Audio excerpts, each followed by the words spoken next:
Kidney disease doesn't care who you are. Even professional athletes and village mayors can be impacted by the devastating effects of diagnoses requiring transplantation. My playing career was over anyway. I was in my twilight years, as you would say, as a baseball player. It taught me how to appreciate one day at a time and not take anything for granted. That's Major League Baseball Hall of Famer Harold Baines, who's a kidney and heart transplant recipient. I'm Monica Fox, Director of Outreach and Government Relations for the National Kidney Foundation of Illinois, and your host. In this episode, I'm talking with Harold and Mayor of Willowbrook, Illinois, Frank Trilla, about a few things they've got in common. Harold, how'd your health journey begin that led you to your transplant? My journey began in February of 2021. I went to the doctor for a blood test, and 2 days later, she advised me that I need to be in the hospital. And from that point, they put me on a donor's list right away because both my heart and kidneys were failing. Well, 114 days later, I was blessed with a kidney and a heart. Wow, I'm so happy that you received the gifts that you needed. Did you have a family history of this illness? I did. It was genetic. The name of it is amyloidosis, which is a protein that can attack any organ in your body. And in my case, it attacked my kidney first, and then my heart. And for that 114 days, were you in the hospital the whole time or I had to do a lot of tests to be eligible to go on the donor list, and then I was in hospital for 3.5 months. The unfortunate thing is, I mean, somebody has to pass for you to live. So I'm very grateful for what I have. yes, it's a beautiful thing when someone says yes to organ donation and can save another life once their life is no longer viable on this earth. What impact did this diagnosis have on your career? My playing career was over anyway. I was in my twilight years, as you would say, as a baseball player. But it taught me how to appreciate one day at a time and not take anything for granted. That's a great lesson. And Harold, why was now the right time to share your story publicly? Actually, I'm a very private person, but somebody gave me a second chance of life, so it's only my duty to spread the word how important it is to be a donor for life, for somebody else's life. And if you're able to do that, it's going to help the country and the world. So I'm just glad that the person that was a donor was able to give me two good organs. Those are the best gifts you'll ever receive. And I'm just so pleased that you are willing to share the story to educate others. Frank, share with us about your kidney journey. Well, mine's a little different. I saw mine coming. My dad and my uncle, and I have two cousins that all had kidney transplants. My uncle had it back in the 70s. He had to fly all the way to Duke University to get dialysis. So when I was in my 30s, I started asking my doctor to test for my kidney function because of my dad, and it seemed like a prominent family thing. However, as time came on and my kidneys started to drop, about 2 years ago, it was about 30%. And so I radically changed, went to diet and exercise pretty dramatically. But then I had COVID and my function went from 30% to 18%, which sent up all the red flags. And I had to go on the list, and my family volunteered to be tested. My son and daughter were both matches. So my son stepped up, gave me the gift of life on December 23rd. Wow, Merry Christmas to you. What a great gift. Yeah, it was pretty. It's humbling and it's overwhelming, and like Harold said, it's a you learn how to appreciate every little thing of the day and the day itself. Being an organ donor is one of the kindest things, most generous things you can do, and it truly is a gift of life. Since you've had such a long family history of kidney disease, what did you do to try to avoid it? You mentioned a bit about that a few Yeah, minutes. well, a lot of diet, exercise. There's a lot more resources for me today than there was for my dad and for his brother. there's a lot more knowledge about nutrition and exercise, and so I was able to do a lot of that along the way. I really thought I was going to be able to extend and avoid a transplant, but the COVID, stopped that from happening. But the there's dietitians that are specialists with kidney disease. So I've used some great resources, and Loyola Hospital is where I had our stuff done, and they've been phenomenal. And other than your son giving you the greatest Christmas present ever, how has your family supported you? Well, my wife's been an angel. She's had to listen to me for 30 years saying this was coming. My daughter has stepped up, and we now run an event to try to give back, and my daughter really takes the reins for that event. My family's been amazing, and we've included all of our cousins. Their side has been just as afflicted as mine. It's kind of brought us all together in a strange way. I can understand that.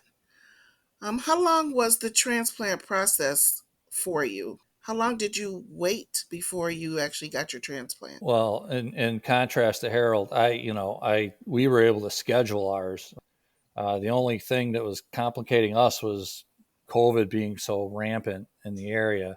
I think in September we did testing, and by December we were in the hospital. I was in the hospital for 2 days. I was lucky compared to Harold, who had to spend all that time in the hospital. And Harold, how long have you been living with your transplant? 13 months. 13 months. So you just passed your 1 year anniversary. And how long was your recovery process, Harold? Still going. It's going to be going the rest of my life. I'm back to work where I still work for the Sox. So after I got out of the hospital, it took 6 months to get back on a regular schedule of exercising and letting people know that it really happened. Because other than my immediate family, nobody really knew the process that I was going through. Yes, and it is a lifelong process of living with transplant. I will agree with you there. What have you learned along the way that you might share with Frank, who's only had his transplant for about 6 months? Well, I wish I got out of the hospital in 2 days, but no, I just like get back to the eating well, exercising, enjoy the day because you don't know what tomorrow brings. So I try to enjoy every minute, try to stay positive. I'm lucky to have 5 grandkids, so I try to enjoy the time with them. Yes, grandchildren really bring joy, don't they? And they make you smile a lot, yes, and I'm not a smiling person. And Frank, you recently you referenced it a bit. You had a very successful fundraiser where the proceeds benefited our foundation. How'd you get so many people engaged and get them to give so generously? Well, I've been involved. I actually was involved with the Chicago White Sox charities back in the day, and I've actually met Harold a couple times. Been fortunate to meet him at fantasy camp, and and at a couple of the golf outings with the Chicago White Sox. I've always wanted to give back, but it was funny. I got a postcard I am in the car wash business, and I got a postcard at the car wash, and it was from the Kidney Foundation. And we used to 20 years ago have several car washes do this on my dad's behalf. So we had gotten away from that for probably a good 15 or 20 years. When I got the postcard, I called Wesley at the Kidney Foundation. I said, Wesley, I know you don't know who I am, but I would really like to have a day where I'll donate my entire proceeds from the car wash. We'll put together an auction, get some auction items. Let's see if we can do an event. Yeah, I think he thought I was a little goofy, but we pulled it off. We had a beautiful day. Got everybody out there in orange shirts for the kidney colors. We even had orange soap in the car wash tunnel, and it was great. We were able to raise 70,000, close to 70,000. It was 69,000 and change. Kind of bugs me. I should have wrote a check for the difference. So it was a great day. All my family and friends, and I had 12 other mayors that offered up, a day as the mayor, and most of them are DuPage County guys and state senators, and even the minority speaker down in Illinois was willing to do a page for a day. So we had some really unique experiences that people bid on. It was a lot of fun. We had a bake sale. It was so grassroots and, kind of like Mayberry. I mean, everybody really just came together in a community. It was really nice. At that time, I didn't know that Luke and I were going to be a match, and I was staring down dialysis. We just did it because we wanted to kind of honor my dad and my uncle and all my cousins who had gone through this, and that's how we decided to get involved with that event. If we had an applause track, this is right where it would go. That's a King Car Wash in Westmont. Awesome. That's great. So, why is raising awareness about kidney health and kidney disease so important to you? Well, it has had a profound effect on my family. My sister gave my dad his kidney when my dad was 61.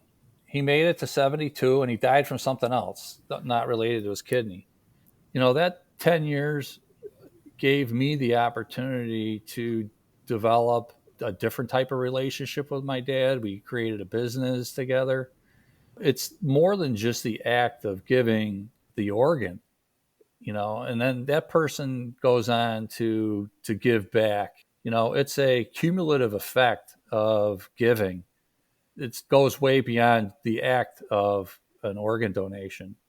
And for us, for me, it'll be a life journey to try to give it back. Thank you. And Harold, why is it important for you to raise awareness about transplant? Well, I don't think I would be here without without giving back to trying to support anywhere I can. Here at the White Sox Stadium, we're honoring Jesse White, who has been very big in the donor awareness downtown. But it's very important to be any type of donor. Unfortunately, you might pass, but what you have inside you might help somebody else live that can and carry on your legacy, hopefully. Absolutely. That is awesome. You're both doing amazing things to raise awareness and to support NKFI and the greater kidney community. As you continue to fight your own battles for kidney and organ health, what motivates you to keep fighting for others? Because somebody fight for me. I mean, that's the only. If you have any faith, I travel by faith, so and that's very important to me. So I've always given back to my community that I came from. Now somebody gave me a second chance to do even more. So that's my journey, and I'm still on my journey. Thank you, Harold. Same question for you, Frank. Well, I think it's similar to the last question. You either appreciate it or you take it for granted. I like Harold. I believe in God. I believe in second chances, and I think you got to give back. And to me, it's just the right thing to do. I don't really see any other approach. So, I mean, for me, it's easy. Someone did something incredibly generous for me, and I want to give back. Well, thank you both. I really appreciate this time. Harold Baines and Frank Trilla are prime examples of how to self-advocate while giving back to help others. If you're interested in getting involved with the National Kidney Foundation of Illinois or in becoming a registered organ donor, visit our website at www.nkfi.org. I'm Monica Fox, and this is The Journey Continues. Prevention is a key part of our mission at NKFI. That's why at the end of each episode, Dr. Melissa Press offers a health or nutrition tip. Here's today's nutrition tip about vitamin D. Vitamin D is a fat-soluble vitamin, meaning it's stored in fat in the body. You may have heard vitamin D called the sunshine vitamin because we can get it from exposure to the sun. But we can also get vitamin D from the foods that we eat. The best sources of vitamin D are fatty fish like salmon and tuna, and foods fortified with vitamin D like milk. Vitamin D is also present in small amounts in beef liver, cheese, egg yolks, and mushrooms. Vitamin D plays many roles in the body, including promoting calcium absorption in the gut and maintaining enough blood calcium and phosphate concentrations to allow for normal bone development. Without enough vitamin D, bones may become thin, brittle, and misshaped. Calcium plus vitamin D helps to protect older adults from osteoporosis, which is a disease that causes bones to become weak and brittle, making them easy to break. Many people are at risk for vitamin D deficiency, including people living with chronic kidney disease. This is because your kidneys play an important role in how your body activates vitamin D from sun exposure and the foods we eat. If your kidneys are not healthy, then you may have low levels of vitamin D in your blood. It's important to have your vitamin D levels checked by your healthcare provider and be treated if they are low. With today's nutrition tip, I'm Melissa Prest, a registered dietitian nutritionist and the foundation dietitian for the National Kidney Foundation of Illinois. The Journey Continues is brought to you by the National Kidney Foundation of Illinois and sponsored by Donate Life Illinois.